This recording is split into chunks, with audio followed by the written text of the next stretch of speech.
はい、今日はですね、ゴーストワールドの動画の2回目となります。で、映画を見た、感想を話していければなと思っております。ただ、ネタバレを含みますので、これから見るよっていう方は、この動画は見ない方がいいかなというふうに思いますので、よろしくお願いいたします。で、この映画を僕が見たのはですね、本当に久しぶりで、おそらく10年ぶりぐらいかもしれないです。初めて見たのが、2006年ぐらいで、レンタル DVD を借りてみたんですね。それから1回ぐらいレンタルしてみたから、そのぐらいの間隔が空いているという、気がします。でも、やっぱり大好きな映画だからこそ、その内容はほとんど、記憶に残っていて、忘れていたシーンなんてほぼなかったんじゃないかなというふうに思ってます。そういった意味では、初見のような新鮮さみたいなものは全くないんですけれども、そんなこと関係ないぐらい、感動というか、来るものがありましたね。やっぱり映画館で見ると、家のテレビとか、スマホとかで見るよりも、すごく迫力があって真に迫ってくるものがあるなというふうに改めて実感しました。やっぱりいい映画は何度見てもいいですし、今回見た、この映画館で見たゴーストワールドが今までで一番良かったなというふうに思います。だから昔、見たことが、テレビとかで見たことがあったと思うから、わざわざリバイバル上映されても見なくてもいいっていう人がいると思うんですけれども、そんなことないなというふうに僕は言いたいなと。映画館で見た方が絶対にその映画の素晴らしさがよりよくわかるなというふうに、言いたいなと思います。それに友達と一緒に見たりしてですね、ラストシーンの解釈とか、映画の内容について話をすると面白さが倍増しますし、お客さんというか、観客の方を観察するのもなんだかまた楽しかったなと思います。もちろんリアルタイムで見た40代ぐらいのお客さんが、多かったんですけれども、若い10代とか20代の、子も結構いたりして、そういった意味ではなんだか嬉しくなるなと思います。僕ら世代の代弁者的な、この映画がですね、今の若い人たちにも、通じたらすごくなんか嬉しいなと思います。それに40代ぐらいの、僕たち世代の人たちもやっぱりおしゃれな、個性的な人がいっぱいいてですね、昔みんないい二度だったのかなというふうに、思ったりするのも楽しかったりします。で、この映画の感想なんですけど、とにかく最高だってことは、言えるんですけども、退屈なシーンとか、分かりづらいシーンっていうのは全くなくて、単純にエンタメ映画として全然面白いし、一人一人の、役者のキャラが、すっごく立ってるわけです。ということで、すごく映画としても、めちゃくちゃ質の高い映画だなというふうに思います。で、役者さんですけれども、主役のイーニドとか、レベッカ、はもちろんですけれども、脇役の、美術の先生とか、イーニドのお父さんの、恋人とか、シーモンに新しくできた恋人、彼女という感じで、普通の一般的な社会の人で凡庸な人なんですけれども、どこか気持ち悪く描かれていてですね、これはイーニドから見た目線の、人々なんですね。つまりこの世はゴーストワールドだと。そこにいる人たちはみんな、ゴースト。一般の社会の、普通の人も、どこか気持ち悪くて嫌な人たちなんだというふうなことを、イーニドの目線で、見るとそういうふうになってしまうと。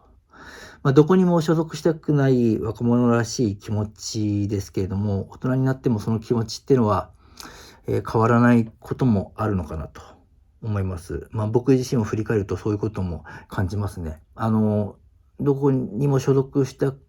くないけど、大人になって、折り合いをつけるスキルが上がっているから、若い時ほど、気にならないのかなっていうふうに、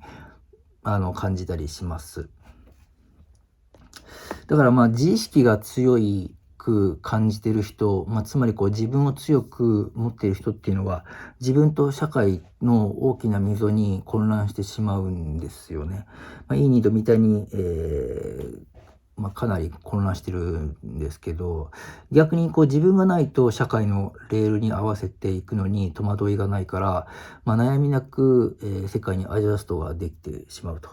映画の中のレベッカみたいに、簡単に就職できたりすると。だから何者にもなりたくなかったイーニドと、特に何も考えずに、イーニドについていったレベッカっていうのは、高校卒業後に、必然的に、進むべき方向が反対になってしまうという感じで、友情が壊れてしまうのかなというふうに思いました。レベッカっていうのは、容量がいいと言えるんでしょうね。ただ男性にモテるので、いい奥さんになるかもしれないんですけども、人生において何かを成し遂げるっていうことは、もしかしたらできないのかなと思います。反対にいい二度は、クリエイティブな何かを、成し遂げる人物になると言えるのかなと思います。今後うまく社会と折り合いをつけていく必要があるとは思うんですけども、そういった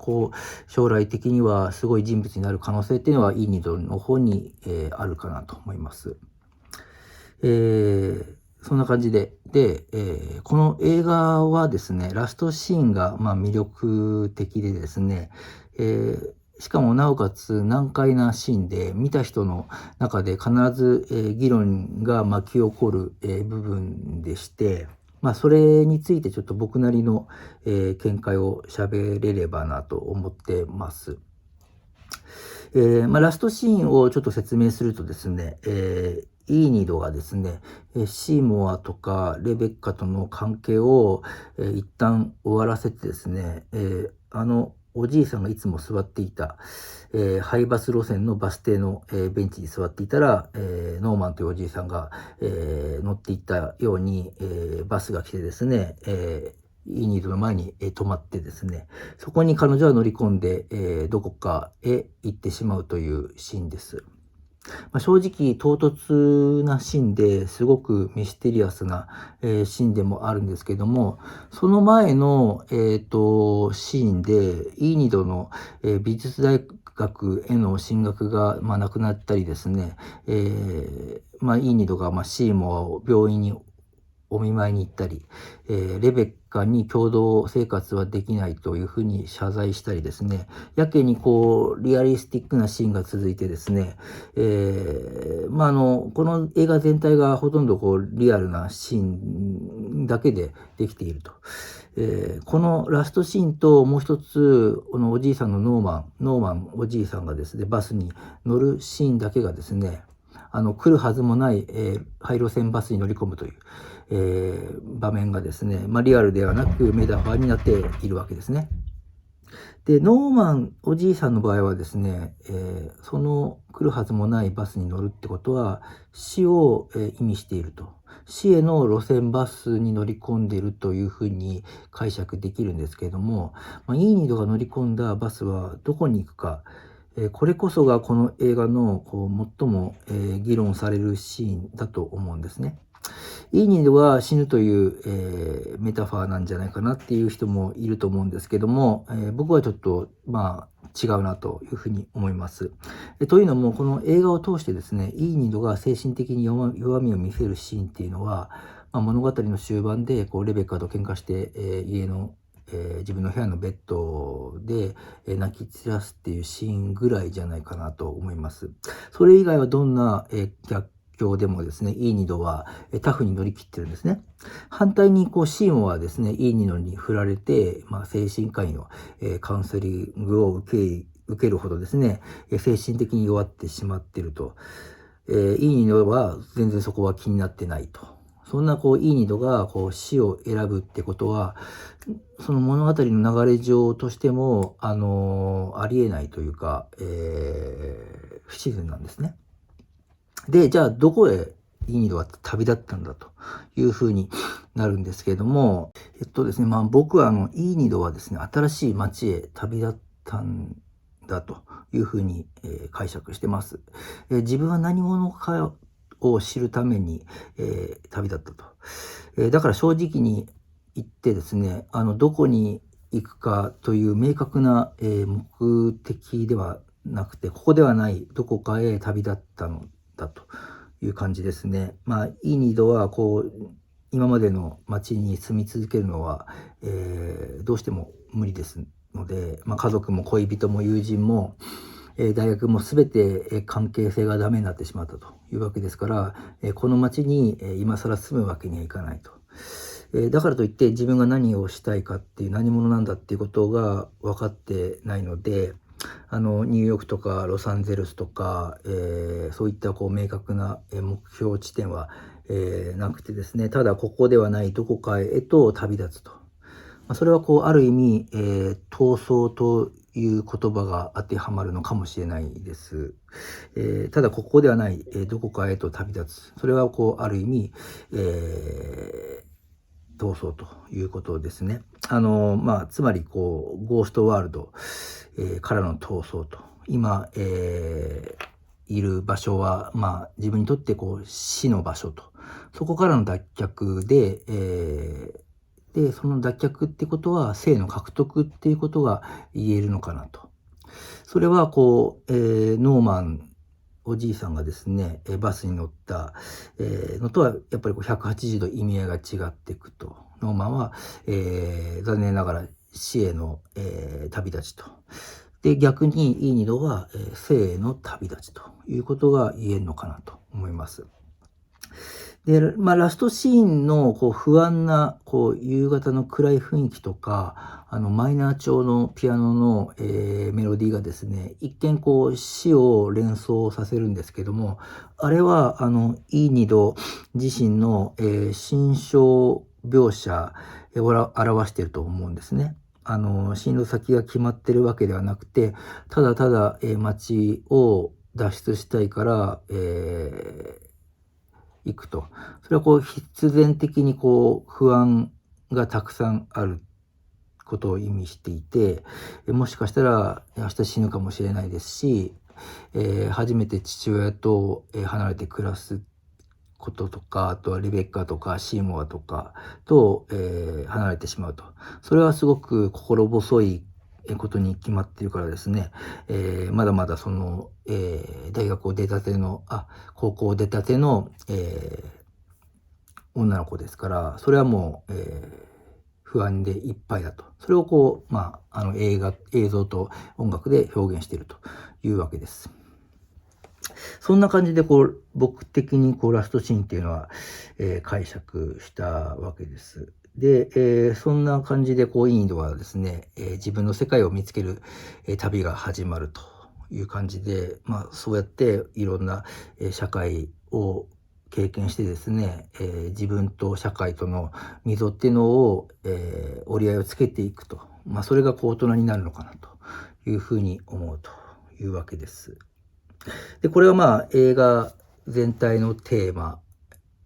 にも通じるもので、この映画はその若者とか大人も含めてですね、今いるゴーストワールドなのか、ゴーストスクールとも言えるかもしれないですし、ゴーストカンパニーっていうのもあるのかもしれないですし、そういった、ところに所属していてですね、すごく精神的にも参っちゃって、バスに乗りたいよという人も多いんじゃないかなと思います。僕も、そんなことを感じたことも、多々ありますし、皆さんもそういったことを思ってる人も多いんじゃないかなと思います。そんな人はちょっと一度でもこの映画を見てですね、なんかすごくいいなっていうふうに思ってもらったらすごくいいんじゃないかなと思います。はい。そんな感じで、ゴーストワールドの、動画2回目を、終わりにいたします。ありがとうございました。